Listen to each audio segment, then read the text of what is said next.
Hits flops తో సంబంధం లేకుండా సినిమాలు చేసుకుంటూ ముందుకు వెళ్తున్నాడు హీరో శర్వానంద్. ఇటీవల మనమే సినిమాతో డీసెంట్ హిట్ కొట్టిన శర్వ 3 ప్రాజెక్టులు లైన్ లో పెట్టాడు. ప్రస్తుతం బైక్ రైడర్ కాన్సెప్ట్ తో ఓ సినిమా షూటింగ్ జరుగుతోంది. ఈ సినిమాను అభిలాష్ రెడ్డి డైరెక్ట్ చేస్తున్నాడు. ఈ చిత్రానికి రేస్ రాజా అనే టైటిల్ ఫిక్స్ చేసినట్లు ఫిల్మ్ నగర్ లో వార్తలు వినిపిస్తున్నాయి. ఈ సినిమా తర్వాత సంపత్ నంది, రామ్ అబ్బరాజు సినిమాలు చేసేందుకు శర్వానంద్ గ్రీన్ సిగ్నల్ ఇచ్చాడు. అయితే అబ్బరాజు డైరెక్ట్ చేసే సినిమాపై ఇంట్రెస్టింగ్ అప్డేట్ ఒకటి బయటకు వచ్చింది. సామాజ వర్గమనతో మంచి పేరు తెచ్చుకున్నారు రామ్ అబ్బరాజు. ప్రేమించుకున్న అబ్బాయి అమ్మాయి వరుసకు అన్నా చెల్లెళ్ళవడం అనే ట్విస్ట్ తో సరదాగా సాగిపోయే ఎంటర్టైన్మెంట్ సినిమా ఇది. బాక్సాఫీస్ దగ్గర మంచి విజయాన్ని అందుకుంది. శర్వానంద్ కోసం అలాంటి లైటర్ వే కథనే రాసుకున్నాడని తెలుస్తోంది. అయితే ఈసారి దర్శకుడు విడాకులు అనే కాన్సెప్ట్ పై ఫోకస్ చేసినట్టు తెలుస్తోంది.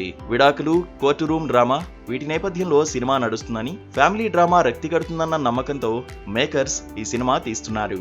విడాకులు అనే పాయింట్ పాతదే, కానీ ఇప్పుడు దానికి ఓ కొత్త కాన్సెప్ట్ జోడించి ఈ కథ రాసుకున్నాడట దర్శకుడు. ఆ పాయింట్ ఈ కథకు వన్నె తీసుకొస్తుందని ఇన్సైడ్ వర్గాలు చెబుతున్నాయి. ఈ సినిమాలో సంయుక్త మీనన్, సాక్షి వైద్య కథానాయికలుగా నటిస్తున్నారు.